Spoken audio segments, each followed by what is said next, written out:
अस्सलाम वालेकुम और आदाब। हम पहले शुक्रिया करते हैं आप सबका जो आप आए और हमारी बात रखने का हमें मौका दिया।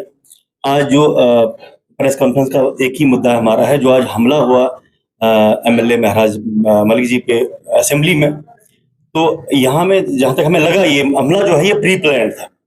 क्योंकि जब जहाँ तक हमने देखा कि अगर कोई एमएलए काउंटर करता है एमएलए के साथ तो हमें कोई आपत्ति नहीं थी, क्योंकि पहले भी कई कई बार बीजेपी और महराज वर्सेस महराज मलिक के दरमियान काफी बार जो है बातचीत हुई, डिस्कस हुई और बहस मुबासे हुए। तो हमें कोई प्रॉब्लम नहीं कि वो भी इलेक्टेड थे और एमएलए साहब महराज साहब भी इलेक्टेड थे। लेकिन आज जो देखा गया, जो स्पेशली कुछ हजारों की तादाद में असेंबली के बाहर लोग अवेलेबल थे, वो कैसे आए। हम सीएम साहब से गुजारिश करते हैं कि इस मुद्दे को देखा जाए और इस पे इंक्वायरी हो। जो लोग आए थे वो किस किन के कार्डों पे आए थे और किन किन एमएलए के थ्रू आए थे, इस पे इंक्वायरी जरूरी होनी चाहिए। क्योंकि इतनी तादाद में बाहर लोग खड़े और हमला होता है एक एमएलए पे, ये बहुत बड़ी बात है और असेंबली के अंदर। पहला मुद्दा हमारा ये है। दूसरा, ये कोई बीजेपी के एमएलए कह रहे हैं कि इनका डीएनए टेस्ट कराया जाए जी, ये हिंदू हो सकते हैं। पहले तो उनके वो अपने अल्फाज वापस लेने चाहिए, वो खुद अपना डीएनए टेस्ट करा लें कि वो क्या है। अगर वो महराज साहब के लिए कह रहे हैं कि वो डीएनए टेस्ट कराएं कि वो क्या है, तो उनको खुद अपना भी कराना पड़ेगा फिर कि वो उनका भी पता लग जाएगा कि वो क्या चीज है। तो ये कुछ मुद्दे हैं। तो हम गुजारिश करते हैं जो सीएम साहब में जो मौजूदा गवर्नमेंट है उससे गुजारिश करते हैं कि ये प्रॉब्लम ना हो। और सबसे बड़ी बात जो है, ये मुद्दा पीडीपी या मुफ्ती मोहम्मद मुफ्ती सईद का या किसी और का नहीं है। ये अभी डर में है, खौफ में है। जो भी चाहे जो जम्मू की भाजपा जो 28 एमएलए वहां के हैं, चाहे वो हैं, चाहे जो पीडीपी का जो एमएलए हैं या जो पीडीपी के वर्कर हैं कश्मीर में, ये खौफ में सारे। इनको पता है कि जिस तरह पे महराज साहब काम कर रहे हैं और लोगों की आवाज उठा रहे हैं, इनको पता है कि इनका सुपड़ा साफ होने वाला है, इनको कुछ नहीं मिलने वाला है। जो नेक्स्ट इलेक्शन होंगे, इनको पता है कि नौजवान जो है तबका वो जाग चुका है, उसको पता है कि अच्छा क्या और बुरा क्या है, वो उसको समझने लगा है। और बिकॉज ऑफ महराज मलिक, क्योंकि वो उनको समझा रहे हैं और यूथ आइकॉन बन चुके हैं और एक ब्रांड बन चुके हैं यूथ के लिए, और यूथ उनको मान रहा है। और इसी वजह से ये खौफजदा है। और ये हड़बड़ाहट में इन्होंने जो हमला हुआ, हमें लगता है ये प्री प्लान था। ये प्री प्लान था, क्योंकि इतनी तादाद में बाहर इकट्ठा होना ये तो कोई इत्तेफाक की बात नहीं है, ये प्री प्लान था। तो ये हम इसी बात के लिए सीएम साहब से गुजारिश करते हैं कि इस पर तहकीकात जरूर हो कि अगर इतने लोग आए, वो किन किन कार्डों पे आए, किस किस एमएलए के आदमी थे, वो किस पार्टी से बिलोंग करते थे। जैसे हमने आज तक देखा है कि अगर पीडीपी मुस्लिम की जमात बन के आगे उभर के आती है और भाजपा जो है वो हिंदू की जमात आगे उभर के आती है। लेकिन आज आप देख रहे होंगे कि पीडीपी के साथ जो इख्तलाफात थे उसके लिए भाजपा ने भी हमला किया एमएलए साहब पे। इससे साफ जाहिर होता है ये सिर्फ लोगों को, हिंदू और मुस्लिम को आपस में लड़ाने की बात कर रहे हैं। इनका मुद्दा ना हिंदू के साथ है ना मुस्लिम के साथ है, ये किसी के सगे नहीं है। लेकिन सिर्फ इलेक्शन के दौर में उस टाइम ये हिंदू मुस्लिम करके अपनी सीट के लिए लड़ते हैं। और महराज साहब का जो मोटिव वो प्लेन है, वो बिल्कुल क्लियर है, क्योंकि उनके दिल में ना हिंदू मुस्लिम सिख ईसाई कुछ में, वो सब के लिए जैसे है। ना उनके दिल में वोट और नॉन वोट का कोई मसला है। वो जो भी उनके पास आता है, वो चाहे किसी कम्युनिटी के साथ भी बिलोंग रखता हो, वो आता है, वो उसको पूछते नहीं है कि आप कहाँ से हो, कि नाम क्या है, वो पूछते हैं काम क्या है आपका। जो भी उनका काम होता है, अगर उनके हाथ में होता है तो वो उस काम को बखूबी अंजाम देते हैं। तो ये हमारे फरोज भाई हैं, ये भी कुछ दो चार बातें रहेंगे। मेरा गला सूख गया क्योंकि काफी गुस्से में है आज हम, क्योंकि जो हमने देखा और जो हमारे, क्योंकि हम जो हमारे जो लोग यहाँ पे जमा हुए हैं, हम मैं क्लियर ये भी करा दूं कि हम किसी पार्टी से बिलोंग नहीं करते हैं, हम महराज मलिक के साथ बिलोंग करते हैं। हमारा जो है महराज मलिक के, हम किसी पार्टी को नहीं जानते। अगर हम जुड़े हैं महराज मलिक के साथ, ये हम सब का मानना है। क्योंकि अगर यहाँ पे किसी ने आम आदमी पार्टी को इंट्रोड्यूस किया, वो महराज साहब ने किया है। और हम आम आदमी पार्टी को नहीं जानते हैं, हम जानते हैं महराज मलिक साहब को। और महराज मलिक साहब अगर हमें एक बार आवाज दे दे कि आपने ये करना है, हम अपनी जाने तक दे सकते हैं।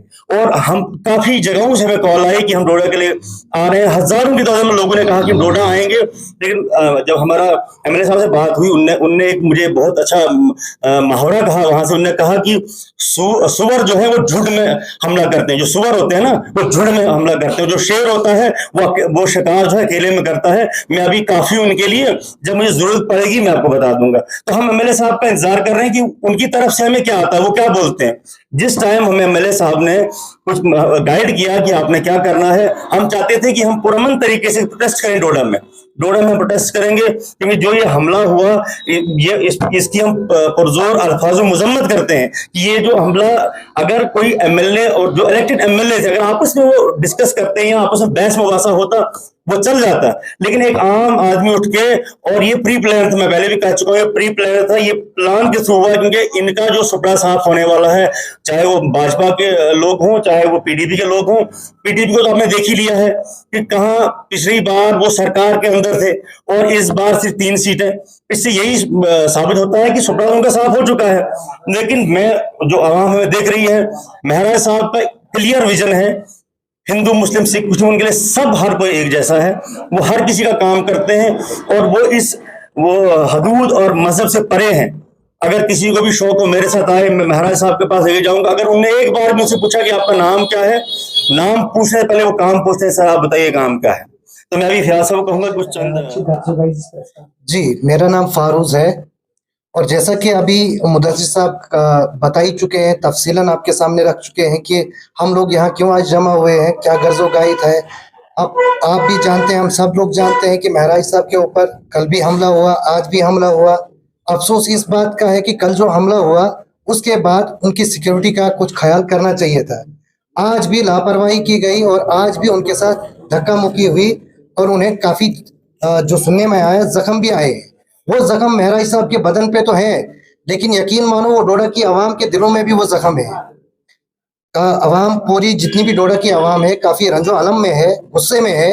आवाम को बड़ी मुश्किल से हम लोगों ने काबू में कर रखा है। महराज साहब का भी मैसेज आया कि आप पुरअमन रहिए, आराम से रहिए, जब मैसेज आएगा जैसे हम लोग बताएंगे वैसे कीजिए। तो महज आवाम इसी बात से रुकी हुई है। मैं यहाँ से कहना चाहूँगा, चाहे पीडीपी हो चाहे बीजेपी हो, दोनों को कहना चाहूँगा कि ये जो आपने जख्म लोगों के दिलों पे दिए हैं, आप 2014 से आइए। 2014 के बाद आपने आपकी तरफ देखिए आपने किया क्या। 15 में आपने महबूबा जी ने बीजेपी के साथ मिलकर लोगों की तबाही की दास्तानें लिखना शुरू कर दी, जम्मू कश्मीर के लोगों की खून की नदियां बहीं। उसके बाद आपने लोगों की शनाख्त खत्म कर दी, लोगों का एतमाद खत्म कर दिया। और उसके बाद आप देखिए आज तक क्या, 2019 तक आपने किया क्या। आज अगर आपको महराज साहब आईना दिखा रहे हैं, आपको सच्चाई बता रहे हैं, तो आपको फिर गुस्सा किस बात का, हाथापाई क्यों कर रहे हैं। आप भी अपना डिफेंड कीजिए। आपके पास जो सच्चाई है, अगर आप सच्चे हैं तो आप सामने आकर बात कीजिए। ये हाथापाई गुंडागर्दी ठीक नहीं है। जिस तरह आप बता रहे हैं प्रेयर प्लान के साथ जो है वहां पे हमला करवाया गया, क्या लगता है आपको कि इसके ऊपर कौन साजिश हो सकती है, किसने ये सारा हमला किया? सर ये तो ओपन है, वाज़ेह है, इसमें बोलने की क्या जरूरत है। एक तरफा बीजेपी है और दूसरी तरफ पीडीपी है। कल पीडीपी के लोग थे जो आपके सामने सब लोगों ने देखा कि ओपन में हमला कर रहे थे, धमकियां दे रहे थे। आज उसी जगह देखिए, आज बीजेपी का एक नेता है वो ऐसे बुरी बुरी गालियां दे रहा है जो यहाँ में मैं आपके सामने कह भी नहीं सकता हूँ। इस तरह के वर्ड्स उसने इस्तेमाल किए। तो आप बताइए भी होनी चाहिए जो ये किस तरह के पॉलिटिशियंस हैं। आदमी थे, मतलब इनके पास अगर एजुकेशन है, तालीमी याफ्ता लोग हैं, तो सबको मालूम है कि बात किस लहजे में करनी है, तमीज के दायरे में करनी है। एक नेता है, उन्होंने माँ बहन की गाली वहां पर गाली गलौज की, तो आप खुद अंदाजा लगाइए बीजेपी के नेता किस टाइप के हैं। वो भी तो माँ बहन की गाली तो दिया नहीं। आप महराज साहब की जितनी भी स्पीच है, महराज साहब की जितने भी वर्ड्स हैं, तमाम वर्ड्स खंगाली आप, कोई भी एक कहीं एक जगह गाली नहीं लगेगी। वो अगर किसी को कहते हैं तो चोर कहते हैं, भाई मेरे चोर कहना गाली नहीं है। जो जिस तरीके से जो है महराज मलिक अपनी वीडियो में वो मुफ्ती सईद को जो है गद्दार कह रहे हैं कि उन्हें जम्मू कश्मीर के साथ जम्मू कश्मीर की गद्दारी की, तो आखिरकार क्यों हो रहा है ऐसे? तो क्या जब मुफ्ती साहब गद्दार नहीं थे? नहीं सुनिए मेरी बात। आम आदमी पार्टी ने दिया, नहीं तब आम आदमी पार्टी जम्मू कश्मीर में वजूद में नहीं थी। और मेरी बात सुनिए, वोट किया है ना, अब सेंटर देखो एक आम आदमी ने वोट किया, लेकिन एक वोट से कोई फर्क नहीं पड़ता था। लेकिन 300 देखो वो दिल्ली का मसला है, ये जम्मू कश्मीर का। लेकिन अगर आप केजरीवाल जी को बीच में लाते हो, लेकिन अगर आप यही हम बात करें कि जब भाजपा और पीडीपी का गठजोड़ हुआ और भाजपा ने हिंदू कम्युनिटी को कहा कि हम हिंदू के समर्थक हैं, हम हिंदू वादी पार्टी हैं और अब हमें वोट कीजिए, और पीडीपी ने वही काम श्रीनगर में किया, वही कश्मीर में किया, लेकिन फिर आप दोनों के मतलब भावनाओं के साथ खेलते हुए आपस में गठजोड़ किया, और उसी गठजोड़ का नतीजा जब सरकार टूटी, सरकार टूटने के बाद जो नतीजे सामने आए वो आप सब बखूबी जानते हैं किस तरह का माहौल यहाँ पे रहा। और आज बिजनेस जो है बिल्कुल ठप हो चुका है, मुलाजमत कहीं मिल नहीं रही है, लड़के पढ़ लिख के बेरोजगार हो चुके हैं। अगर हम कोई मर गया है, अगर हम उसको मरा हुआ कहते हैं, उसमें तो गाली मुझे नहीं लगता क्योंकि गाली है, क्योंकि हम शहीद उसको कहेंगे, जो देश के लिए शहीद होता हम शहीद कहेंगे उसको। लेकिन जो कोई मर जाएगा उसमें मरा हुआ कहेंगे, उस पर किसी को गुस्सा आता है तो फिर तो बहुत से लोग मरते हैं, फिर तो हम किसी को जाते हैं वो भी मर गया, लेकिन उसमें गुस्सा किसी को आना नहीं चाहिए था। लेकिन ये जो गुस्सा है और ये जो मरे हुए ये प्री प्लान हमें लगता है। हमने इसलिए कहा कि सीएम साहब चाहिए कि इसमें इंक्वायरी करें प्रॉपर तरीके से, जिनने हमला किया, क्योंकि ये सदन है वहां पे, उसमें पूरी रिकॉर्ड होता है सारा कुछ, जो बंदे वहां पे वीडियो पे नजर आएंगे उनके खिलाफ उनको देखा जाए वो किस एमएलए के साथ थे, और फिर बराबर पता लग जाएगा कि ये प्री प्लान था कि क्या था। हम ये हमारी ये मांग है। जिस तरीके से मेहराज मलिक के ऊपर वहां पे हमला हुआ और क्या लगता है कि इस पर सीएम जो है वो एक्शन लेंगे? इंशाल्लाह देखो सीएम साहब ने भी कहा है, तो हमें उम्मीद है कि सीएम साहब कह रहे हैं कि एक्शन लेंगे, वो देखा जाएगा। और जैसे अभी एक मैंने अभी कुछ टाइम पहले वीडियो देख रहा था कि एक मे बी पीडीपी के कोई एमएलए रहे, साहब का एमएलए, उन्होंने कहा कि हमने पर्चा दिया, तो उस टाइम वो लोग कहाँ थे जब महबूबा मुफ्ती जी जब गई थी राजनाथ जी के पास और वहां कह रही थी कि वहां की टॉफी लाने गए थे, तब वो आपने काफी मीम चला था उस टाइम की टॉफी का जिक्र, उस टाइम तो वो उनकी तर्ज पे बात कर रहे थे। और आज भी आपने देखा होगा बात चल रही थी पीडीपी वर्सेस महराज मलिक, और भाजपा ने सपोर्ट किया पीडीपी को। इससे आप लोग खुद नजर ला सकते हो कि वजह क्या है।